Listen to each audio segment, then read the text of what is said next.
This tutorial how to make this it's more like a Reese heavy bass lead type thing. Check it out.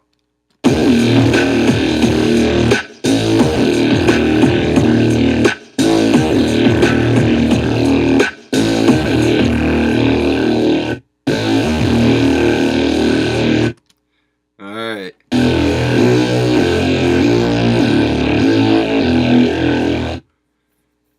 It's pretty gnarly.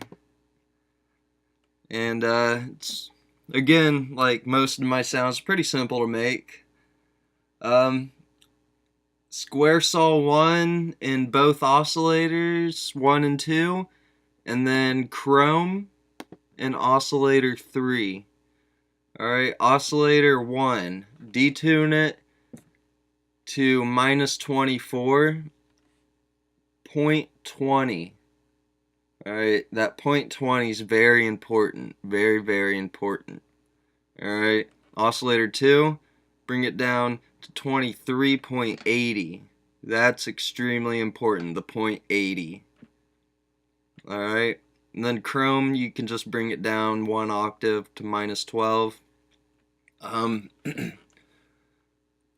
Both amps on 1 and 2 need to be little before 3/4 of the way so they don't drown out chrome. And then finally you put chrome and bend minus and bring the intensity so it's pointing about in between the I and the N.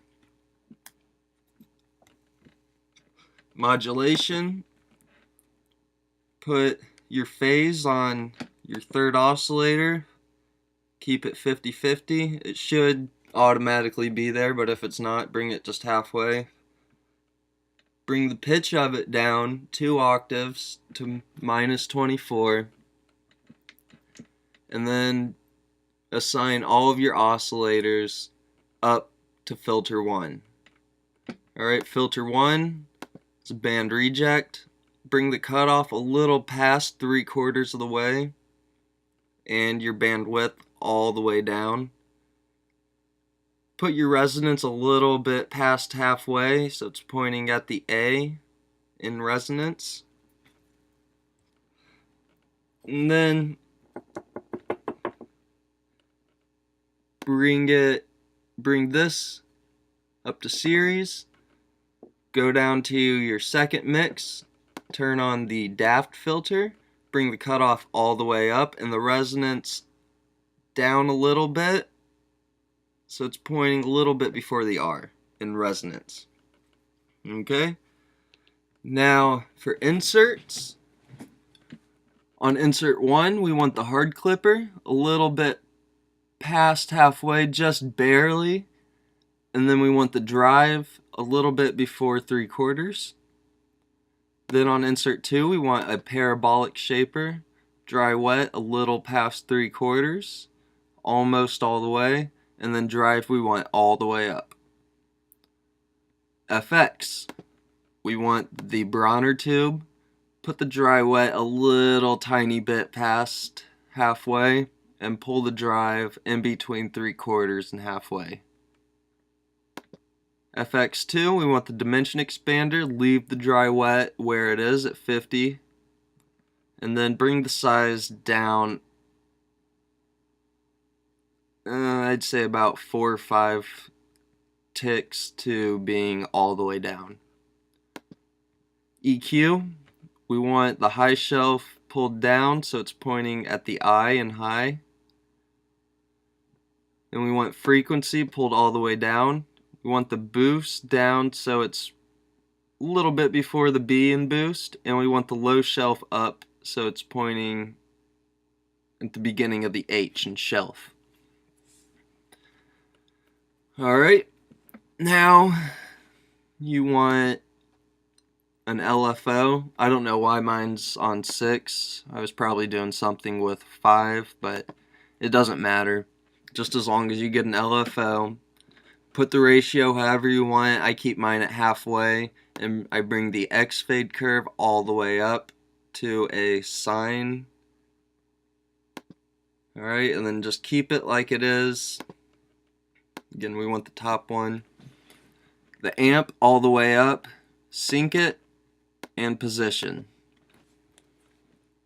Now, we're going to assign our LFO to the DAF filter cutoff and pull it down so you see the gray bar at about 3/4 of the way.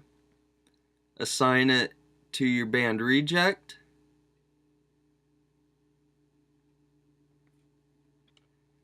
And then assign it so the green bar comes about in between, halfway in between 50% and 75%. Put it on your bandwidth.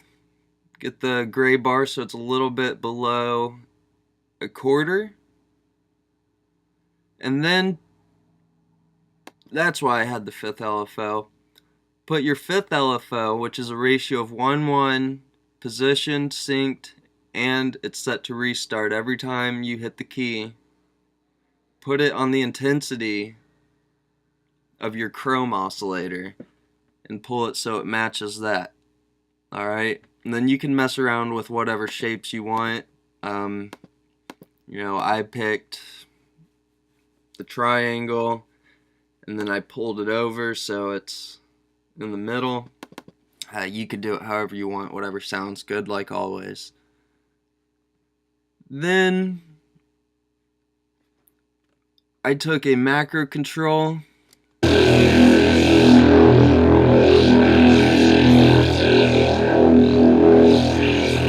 so I could kind of modulate it a little bit, get some movement in there if I wanted to, and put that on both of your filter cutoffs, put it on the band reject, bandwidth, and the resonance, and put it on your high shelf in the EQ if you see fit. Notice there's not much on there, so you really don't need it if you don't want it, but it's all up to your liking.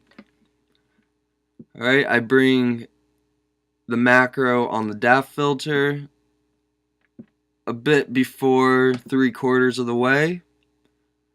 On the band reject, I bring it to about the same position, about halfway in between 3/4 and 1/2.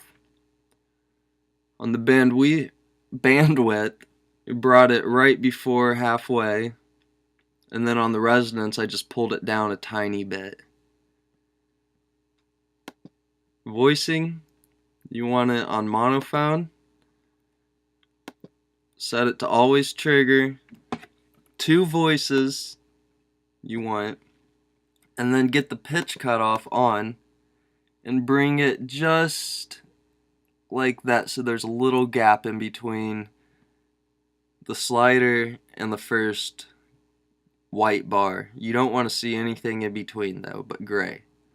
Alright, turn on your pan positioning, put it on mono, go to oscillator, click mono right here, and then you can mess with this, glide if you want. Mine's on rate, looking right in between the T and the I in time. And that is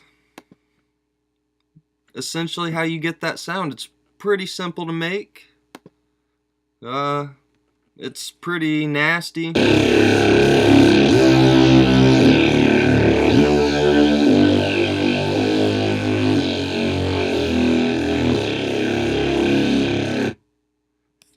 And it'll impress all your friends, I guess.